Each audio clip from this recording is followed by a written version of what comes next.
అరే ఆగురాగురు ఇంకో వాడుతున్నది, అదైతే ఒక్కసారి చూసేద్దాం పారి. బాబా ఏం ఎండలు కొడుతున్నాయి ఉల్లా. ఈ ఎండలకు వాసపడక అట్లా పోయి ఓ చల్లటి లైట్ బీర్ వేసొద్దాం అనుకొని బ్రాంతి షాపుకు పోతే దుక్న పోళ్ళు లేవు పోయినరే అని ఎలా కొడుతున్నారట తాగుబోతోళ్ళను. బొత్తిగా పట్టించుకుంటలేరట.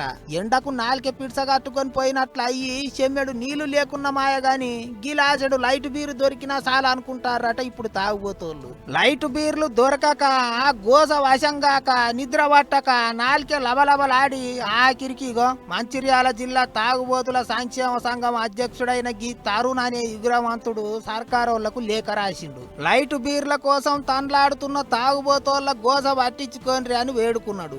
ఇల్లు ఒళ్ళు గుల్ల చేసుకొని 18 దినాల్లోనే తాగి తాగి తూగి తూగి రాష్ట్రానికి 670 కోట్ల ఆదాయం తీసుకొచ్చినాం. మామూలని ఈయనం తక్కువ లెక్క చూడకుర్రే, లైట్ బీర్లు అందుబాటులో ఉంచుర్రి అని లేఖ రాసిండట. ఇప్పుడు గీ ముచ్చట చూసిన వాళ్ళంతా నోరు తెరుస్తాండ్రు. లైట్ బీర్ల కొరకు సర్కారోళ్లకు లేఖ రాసుడేంది అని కొంతమంది అనుకుంటా అంటే, మరిగా పైసలు పెట్టి తాగుతున్నప్పుడు అడిగితే తప్పే ఉన్నది అనుకుంటారట ఇంగిత మంది. చూడాలి మరి లైట్ బీర్ల ముచ్చటను సర్కారోళ్ళు ఏ పాటి పట్టించుకుంటారో, తాగుబోతోళ్ల సంఘం సమస్యలను ఎట్లా పరిష్కారం చేస్తారో అనుకుంటారు ఇప్పుడు అందరూ.